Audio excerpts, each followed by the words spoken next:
over the last week and a half, while we have been gone, massive protests have broken out in Iran. Those protests are ongoing. They've resulted in the death of apparently 15 people. The Iranian Revolutionary Guard is shooting people in the streets. They are now arresting hundreds of dissidents.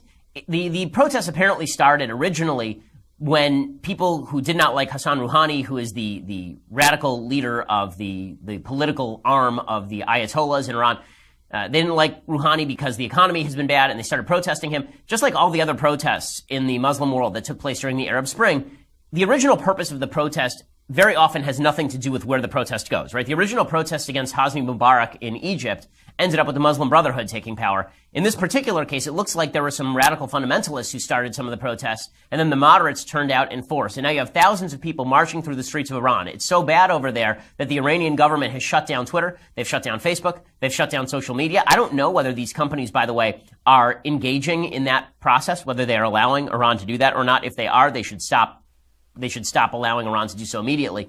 In any case, the Europeans have been utterly silent, as the Europeans often are when it comes to moral atrocities throughout history. President Trump, however, has not been silent. President Trump has been speaking out, and this is driving the left up a wall. It's driving the left up a wall for two reasons. One, President Obama was awful on the issue of Iranian freedom. He routinely quashed any sort of capacity for Iranian revolution and resistance. During 2009, you recall, a woman named Netta was shot to death on camera. It was a major worldwide story, and she was a protester. President Obama really did nothing about it. In fact, we have a clip of President Obama in 2009. While he's protesting how Iran was treating dissidents, he also said, "We respect Iran's sovereignty. Basically, they can do what they want. We're not going to do anything about it." I've made it clear that the United States respects the sovereignty of the Islamic Republic of Iran and is not interfering with Iran's affairs. But we must also bear witness to the courage and the dignity of the Iranian people and to a remarkable opening within Iranian society. Remarkable opening came to nothing because President Obama did nothing to foster it. In fact, at the time when President Obama was basically kowtowing to the Iranians, he was doing so because he was trying to force forward that Iranian nuclear deal that was just a disaster area for all involved. Maximized Iran's power, shipped pallets of cash to Iran, made Iran a regional power, allowed them essentially to take over Iraq, allowed them to prop up Bashar Assad in Syria, allowed them to extend their influence into Lebanon and Afghanistan and Yemen. That a lot of that had to do with President Obama deciding that he was going to turn the radical government of Iran into some sort of beacon of power in the region. That was Obama's decision. And he threw dissidents under the bus. He allowed them to die without any sort of worldwide effect. He says that there's been a remarkable opening in Iranian society. There was no remarkable opening in Iranian society. The media, Obama, they pretended that there was some sort of moderate regime that had taken the reins in Tehran. That obviously was untrue. As late as 5 months ago, there were Christians, newly converted Christians in Iran who were sentenced to 10 years in prison, bevy about 11 of them, all of them sentenced to years and years in prison for converting to Christianity. There is no major opening in Iranian society. There has not been. And now people are protesting. And President Trump, look at the contrast between President Trump and President Obama on this. Obama, who says, we respect Iran's sovereignty. Trump, not as interested in that routine. Here is President Trump's reaction over the break to what was going on in Iran. Oppressive regimes cannot endure forever. And the day will come when the people will face a choice. Will they continue down the path of poverty, bloodshed, and terror? Or will the Iranian people return to the nation's proud roots as a center of civilization, culture, and wealth, where their people can be happy and prosperous once again? And that's, of course, what Trump said at the United Nations a few weeks ago. But he retweeted that in the middle of these protests. And then he came out and he basically said, I'm happy to watch the regime fall. Right? So Trump has not been unclear about his perspective on this. And Trump is 100% right. He is joined in this response by Benjamin Netanyahu, the Prime Minister of Israel. Here's what Netanyahu had to say about the protests in Iran. Brave Iranians are pouring into the streets. They seek freedom. They seek justice. They seek the basic liberties that have been denied to them for decades. Iran's cruel regime wastes tens of billions of dollars spreading hate. This money could have built schools and hospitals. No wonder mothers and fathers are marching in the streets. The regime is terrified of them, of their own people. That's why they jail students, That's why they banned social media. Okay, this is what we call leadership. Now, it's funny. The left likes to proclaim that President Obama was a world leader. And we're going to get to the Obama administration response to all of this in a second. They like to claim that Obama was a world leader and that Trump has abdicated world leadership. Susan Rice, the awful national security advisor for Obama, the lady who used to go on TV and lie routinely about Benghazi, she wrote an op-ed for the New York Times in which she accused Trump of abdicating moral leadership in the world. But that's because the left and the right have two very different pictures of what moral leadership constitutes. Okay, the Obama administration is the kind of administration where when Israel had a guy named Qasem Soleimani, who was the commander of the Quds Force, which is a branch of the Iranian Revolutionary Guard, a terrorist group, Israel had that guy in their crosshairs. They were going to kill him. And President Obama found out about it, and he told the Iranians about it because he was trying to prop up the nuclear deal at the time.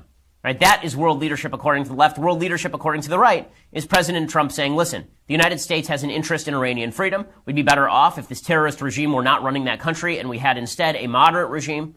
Yes, a moderate Muslim regime in Iran. That would be much better.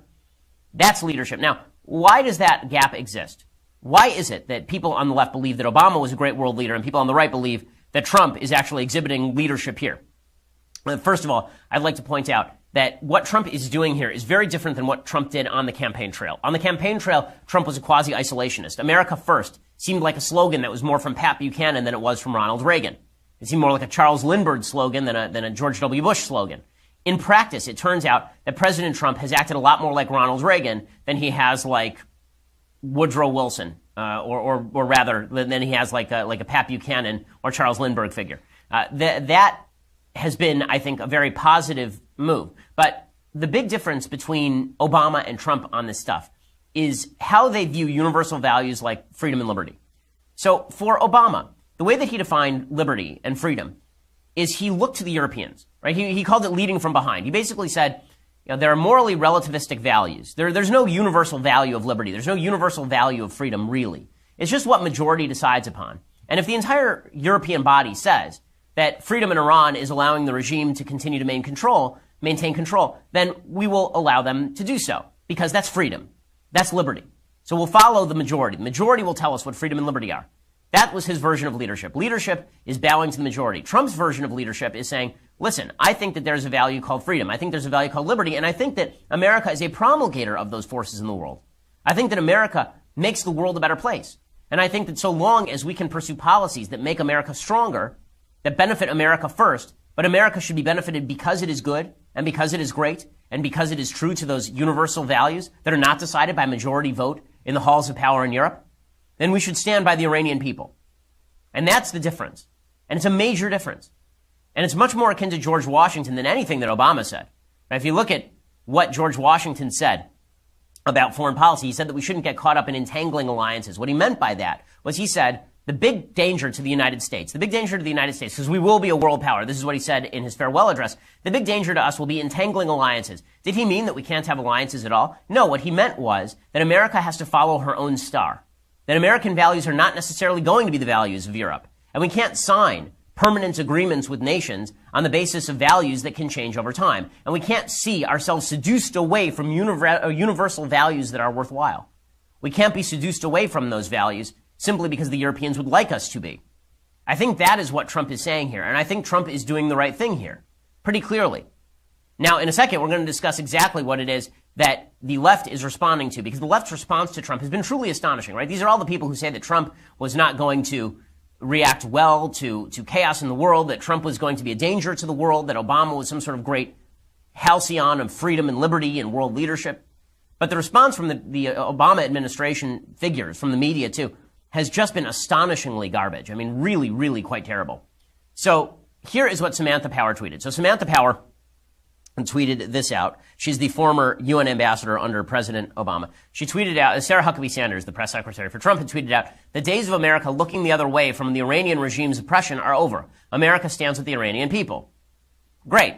Samantha Power, who wrote a book on genocide and then presided over part of the administration that actively sought to allow Bashar Assad to participate in genocide. Samantha Power tweeted out, we stand with the Iranian people so much that we won't let them come here. And so she's slapping Trump. So we're in the middle of a fight with the Iranian government that is repressing its own people. And Samantha Power takes time out to bash Trump because Trump has a travel ban against people traveling from Iran.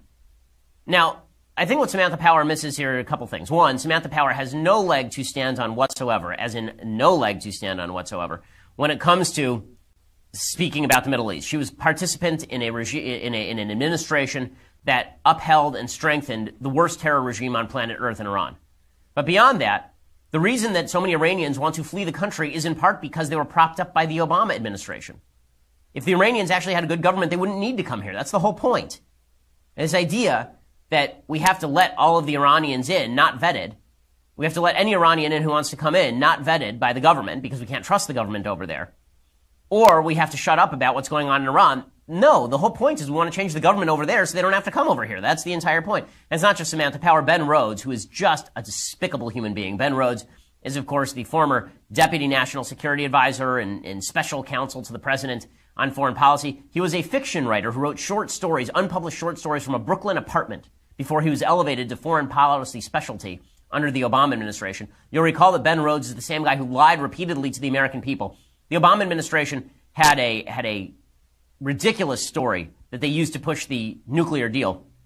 And the ridiculous story that they used to push the nuclear deal was that the Iranian regime had now become more moderate, that Hassan Rouhani, the new leader after Mahmoud Ahmadinejad, he was actually a new moderate type, and we had an opening.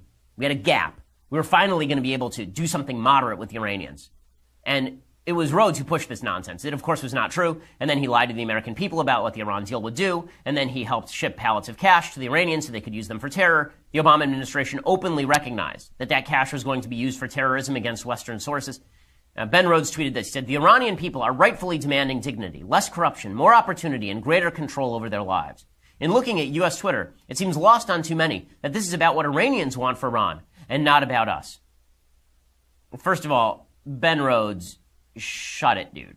I mean, if there's one guy who's responsible for the rise of Iran in the region, Ben Rhodes is that guy. But beyond that, if they're rightfully demanding dignity, less corruption, more opportunity, and greater control, might that have something to do with them protesting the same regime you just handed billions of dollars? The same regime you gave regional power? And it's not just Ben Rhodes.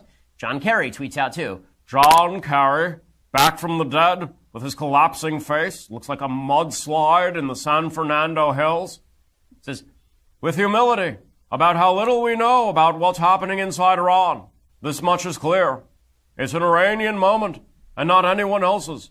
But the rights of people to protest peacefully and voice their aspirations are universal, and governments everywhere should respect that."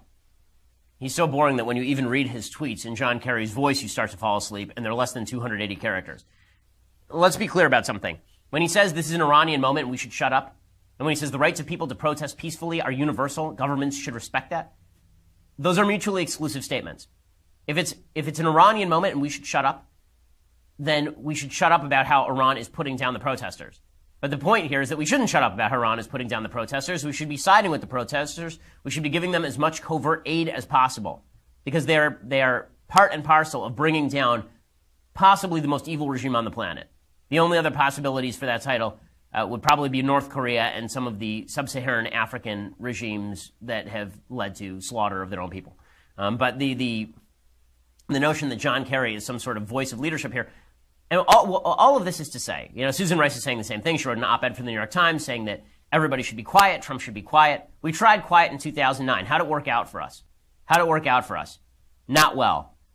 The reason that so many people are saying this is twofold. One, they're embarrassed by Obama's record on this. And they should be embarrassed by Obama's record on this. Obama's record on this is embarrassing. Obama's record on Iran is embarrassing. It is the great blot on his presidency, even more so than Obamacare. His movement of Iran to a central focus of the Middle East demonstrates that his heart was not in the right place when it came to the Middle East. And not only that, I truly believe the Obama administration has blood on its hands for handing billions of dollars to a terror regime, knowing full well that the terror regime was going to use that to fund Hezbollah and Hamas and Islamic Jihad and terrorist groups around the world. So there's the media are working full time to avoid criticizing Obama, because Obama, of course, is their great God, and he must never be ripped or sneered at in any way. Now, the other thing is that there is this feeling among a lot of the intelligentsia that America is evil too. This is what I objected to when President Trump during the campaign was saying things, as I mentioned before, about how the United States was like Russia and we kill people too. Right? That sprang from the sort of Ron Paul isolationist wing of the Republican Party. I objected to it. But that is a mainstream thought on the left. There are a lot of people on the left who believe that America is a negative force in the world. Obama believed this. He believed that America had done terrible things across the globe, and that as America shrunk her influence, that somehow this would make the world a better place. He believed that America was a participant in domestic evils that were on par with some of the things that were happening abroad. I remember he gave a speech at the United Nations, and at the speech at the United Nations, he criticized America's policies on policing. I remember this because I wrote about it. I used to actually watch all of his speeches and write them up. And there's a reason that the Iranian government is jumping on that. The Iranian government loves the perspective of the left on the United States. The Iranian government believes that the United States is an evil place domestically, and that America is a place filled with horror and awful and evil and garbage. That's what they believe. So Ayatollah Khamenei, who is the current Ayatollah, he wrote, tweeted this out. The U.S. government commits oppression inside the U.S. too. U.S. police murder black women, men, and children for no justifiable reason. The murderers are acquitted in U.S. courts. This is their judicial system. And they slam other countries in our country's judicial system. And so America is hypocritical and terrible. That's the line that Khamenei is using. And he's not alone. Right? The Huffington Post political commentator named Alex Mohaher tweeted, quote, the Iranian protests, the resistance, and women's march are all the same. Across the world, people are fighting autocracies and oppressive regimes. President Trump is no different than the oppressive ayatollahs in Iran. You know how crazy you have to be to believe this? But this is a mainstream thought on the left. I tweeted out in the middle of these protests that you want to see true courage. Look at the women who are protesting a regime that will jail them for taking off a hijab. Right? Those are the people who are brave, not the women wearing pussy hats in New York City. There's no risk to that. To be brave, you actually have to undergo risk. It is no risk to protest on the streets of New York or Los Angeles because this is a free country. But I'm not seeing the Women's March. I'm not seeing Black Lives Matter have one damn thing to say about what's going on in Iran. Maybe Black Lives Matter doesn't have that agenda, but the Women's March certainly should. The Women's March is talking about women's rights. You want to talk about a place with no women's rights? Talk about Iran. But apparently they have nothing to say. And Khamenei knows it. The far left in the United States believes that America is a force for evil in the world. They always have.